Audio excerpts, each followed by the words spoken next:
Hello friends, welcome back. This is Saurabh once again. I am here with a video module of electron affinity for class 11th chemistry.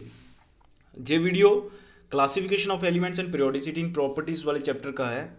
तो सबसे पहले हम start करने से पहले electron affinity के बारे में पता होना चाहिए कि इलेक्ट्रॉन एफिनिटी होती क्या है, कौन कौन से फैक्टर्स हैं जो इसको इफेक्ट करते हैं, वेरिएशन कैसी होती है पीरियोडिक टेबल में।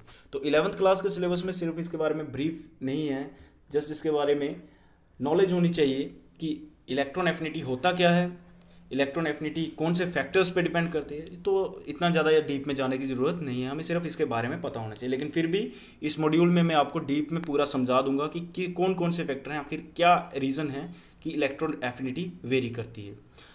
तो आई होप आपको मेरी लास्ट वीडियो इलेक्ट्रोनेगेटिविटी पसंद आई होगी। अगर आपको कोई क्वेरी होगी तो आप कमेंट सेक्शन में लिख सकते हैं।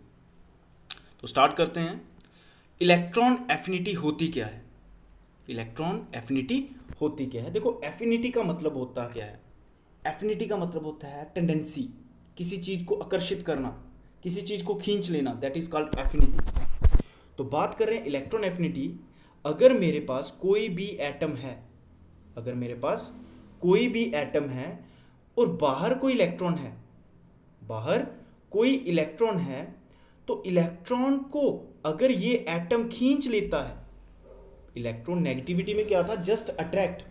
लेकिन इलेक्ट्रॉन एफिनिटी में क्या होता है? गेन कर लेता है। ये इलेक्ट्रॉन, ये एटम इस इलेक्ट्रॉन को गेन कर लेता है। मतलब कोई एक्स एटम है, वो इलेक्ट्रॉन को गेन कर लेता है और क्या बना देता है? X negative ion, x negative A9. तो कहने की बात है कि जब भी कोई न्यूट्रल एटम किसी इलेक्ट्रॉन को कैप्चर कर ले, किसी इलेक्ट्रॉन को गेन कर ले, वहां से कितनी एनर्जी बाहर निकलेगी, वहां से कितनी एनर्जी बाहर निकलेगी, उस एनर्जी को बोलते हैं इलेक्ट्रॉन एफिनिटी। देखो, इलेक्ट्रॉन एफिनिटी आयोनाइजेशन एनर्जी से क्वाइट डिफरेंट है, बिल्कुल रिवर्स है। क्यों? आयोनाइजेशन एनर्जी में हम एनर्जी लगाते हैं इलेक्ट्रॉन को बाहर निकालने के लिए, लेकिन इलेक्ट्रॉन एफिनिटी में उल्टा कर रहे हैं, इलेक्ट्रॉन को डाल रहे हैं और एनर्जी बाहर निकल रही है। इलेक्ट्रॉन को डाल रहे हैं और एनर्जी बाहर निकल रही है, that is called electron affinity. तो इलेक्ट्रॉन एफिनिटी क्या हो गया कि कितनी एनर्जी बाहर निकलेगी जब कोई एटम इलेक्ट्रॉन को एक्सेप्ट कर ले, गेन कर ले, टू फॉर्म एनाइन, एनाइन बना ले, एनाइन बना ले, मतलब इलेक्ट्रॉन को एक्सेप्ट करके नेगेटिवली चार्ज आयन बना ले, उसको बोलेंगे electron affinity. Let us suppose chlorine है, क्लोरीन अगर इलेक्ट्रॉन को एक्सेप्ट कर लेता है तो क्लोरीन बना देगा Cl नेगेटिव, Cl नेगेटिव। अब कितनी एनर्जी बाहर निकली जब एक क्लोरीन के एटम ने एक इलेक्ट्रॉन को एक्सेप्ट कर लिया, कितनी एनर्जी बाहर निकली? That is called electron affinity, that is called electron affinity. तो नेक्स्ट वन इज कि एक और डेफिनेशन कर लेते हैं। Electron affinity is the potential energy change. Potential energy ही हो, आप जब फिजिक्स पढ़ेंगे आपको वहां पे क्लियर हो जाएगा पोटेंशियल एनर्जी क्या होता है। मैं आपको इसकी डेफिनेशन बता देता हूं कि कितनी एनर्जी चाहिए किसी चार्ज को एक जगह से दूसरी जगह पे लाने के लिए। पोटेंशियल एनर्जी का मतलब हो गया कि कितना वर्क डन हुआ किसी चार्ज को एक जगह से दूसरी जगह पे लाने के लिए। तो हम यही बोल रहे हैं potential energy change when electron is added to neutral gases atom. कोई भी एटम है उसमें अगर इलेक्ट्रॉन ऐड किया तो वहां से कितनी पोटेंशियल एनर्जी चेंज हुई? That is called electron affinity, that is called electron affinity. अगर कोई एटम इजिली इलेक्ट्रॉन को डोनेट कर ले, इजिली इलेक्ट्रॉन को एक्सेप्ट कर लेता है, तो उसकी इलेक्ट्रॉन एफिनिटी की वैल्यू ज्यादा होगी। अगर कोई एक्सेप्ट नहीं कर पाता तो उसकी इलेक्ट्रॉन एफिनिटी की वैल्यू कम होगी। तो ये था इसका इलेक्ट्रॉन एफिनिटी की डेफिनेशन कि इलेक्ट्रॉन एफिनिटी होता क्या है। इलेक्ट्रॉन एफिनिटी होती है कि किसी एटम की कितनी टेंडेंसी है इलेक्ट्रॉन को गेन करने की, क्या वो इजिली गेन करता है या इजिली या डिफिकल्टी से गेन करता है। तो ये था इलेक्ट्रॉन एफिनिटी की डेफिनेशन। नेक्स्ट कहता है कि electron affinity, first electron affinity is always exothermic. कि जैसे मेरे पास एक एटम है, उसने इलेक्ट्रॉन को एक्सेप्ट किया और बन गया एक्स नेगेटिव, तो this is first electron affinity, क्योंकि पहला इलेक्ट्रॉन एक्सेप्ट किया न्यूट्रल एटम में। अगर दूसरी बात करें, एक्स नेगेटिव है उसने इलेक्ट्रॉन एक्सेप्ट किया तो क्या बन गया, X2 नेगेटिव, X2 नेगेटिव। तो ये क्या आ गया, सेकंड इलेक्ट्रॉन एफिनिटी। तो कहता है फर्स्ट इलेक्ट्रॉन एफिनिटी जो होती है हमेशा एक्सोथर्मिक होती है, वहां से हीट हमेशा बाहर निकलती है। सेकंड जो है वो एंडोथर्मिक होती है, सेकंड में एनर्जी लगानी पड़ती है। ऐसा क्यों, क्योंकि जब हमने एक इलेक्ट्रॉन को एंटर करवा दिया, अब इलेक्ट्रॉन की अमाउंट अंदर बढ़ गई। अब अगर दूसरा इलेक्ट्रॉन हम एंटर करवाने जाते हैं तो अंदर इलेक्ट्रॉन का कंटेंट जो है वो बढ़ गया है, इलेक्ट्रॉन की क्वांटिटी जो है वो बढ़ गई है। अगर इलेक्ट्रॉन की क्वांटिटी बढ़ गई है, एक और इलेक्ट्रॉन को इंजेक्ट करना पॉसिबल नहीं होगा, क्योंकि ये एक दूसरे को रिपेल कर देंगे।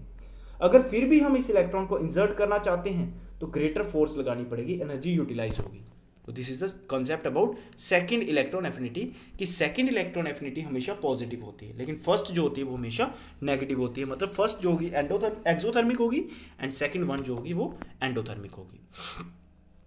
फिर आ गया फैक्टर अफेक्टिंग इलेक्ट्रॉन एफिनिटी। देखो, इलेक्ट्रॉन एफिनिटी का मतलब हो गया इलेक्ट्रॉन को गेन कर लेना, कोई एटम है वो इलेक्ट्रॉन को गेन कर ले।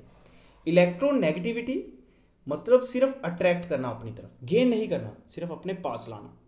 तो दोनों में जो डिफरेंस है वो बिल्कुल कम है, कि एक ने सिर्फ अट्रैक्ट करना है और दूसरे ने अट्रैक्ट करके गेन करना है। तो फैक्टर दोनों के सेम आ जाएंगे, फैक्टर्स समहाउ सेम आ जाएंगे। जैसे पहला है एटॉमिक साइज, तो बिल्कुल सेम, कि जिस एटम का साइज छोटा होगा उससे उसके सेंटर से लेकर बाहर के इलेक्ट्रॉन तक डिस्टेंस कम होगा। क्योंकि अगर मैं एक एटम बड़ा ले रहा हूं, दूसरा एटम छोटा ले रहा हूं, तो यहां से इलेक्ट्रॉन बाहर के इलेक्ट्रॉन तक डिस्टेंस जो है वो कम होगा और यहां से इलेक्ट्रॉन का डिस्टेंस ज्यादा होगा। अगर डिस्टेंस ज्यादा होगा तो फोर्स ऑफ अट्रैक्शन जो होगी वो वीक होगी, क्योंकि ये इलेक्ट्रोस्टैटिक लॉ है, कूलम लॉ ऑफ अट्रैक्शन। तो ये बोलता है जैसे जैसे डिस्टेंस बढ़ेगा फोर्स कम हो जाएगी। तो यहाँ पे डिस्टेंस ज़्यादा है तो फोर्स कम हो जाएगी। अगर फोर्स कम हो जाती है तो इसके इलेक्ट्रॉन को खींचने की कैपेसिटी कम हो जाएगी, इलेक्ट्रॉन एफिनिटी कम हो जाएगी। तो इन शॉर्ट हम ऐसा बोल सकते हैं, electron affinity is inversely proportional to size. अगर किसी एटम का साइज बड़ा होता है, बढ़ता जा रहा है, तो उसकी इलेक्ट्रॉन एफिनिटी कम होती जाएगी। दूसरा है न्यूक्लियर चार्ज। देखो, दो एटम है, एक का न्यूक्लियर चार्ज कम है, दूसरे का न्यूक्लियर चार्ज बहुत ज़्यादा है, दूसरे का न्यूक्लियर चार्ज ज़्यादा है। अब इलेक्ट्रॉन को खींचना है, खींचेगा कौन? न्यूक्लियस। अब इन दोनों में से इसका न्यूक्लियर चार्ज कम है, इसका न्यूक्लियर चार्ज ज़्यादा है, इसका न्यूक्लियर चार्ज ज़्यादा है, तो ये इलेक्ट्रॉन को इजिली खींच लेगा। बिकॉज कूलम का जो लॉ है वो बोलता है F is equal to Q1 Q2। मतलब अगर मैं यहाँ पे अप्लाई करना चाहूँ कूलम का लॉ तो क्या होगा, F is equal to charge of nucleus into charge of electron upon distance between their centers। तो पहला हमने कंसेप्ट किया रेडियस का, साइज का। जैसे जैसे साइज बढ़ेगा फोर्स कम हो जाएगी, अगर फोर्स कम हो जाएगी इलेक्ट्रॉन एफिनिटी कम हो जाएगी। दूसरा न्यूक्लियर चार्ज, अगर न्यूक्लियर चार्ज बढ़ाते हैं फोर्स बढ़ेगी, अगर फोर्स बढ़ेगी तो इलेक्ट्रॉन को खींचने की टेंडेंसी बढ़ जाएगी। अगर इलेक्ट्रॉन को खींचने की टेंडेंसी बढ़ जाएगी किसी एटम की तो इलेक्ट्रॉन एफिनिटी बढ़ जाएगी। Next one is electronic configuration. देखो, कोई भी एटम इलेक्ट्रॉन को तब गेन करेगा जब वो स्टेबल होने की कंडीशन में हो। मतलब अगर उस इलेक्ट्रॉन को गेन करके वो स्टेबल हो सकता है तो वो एक्सेप्ट करेगा, अदरवाइज नहीं करेगा।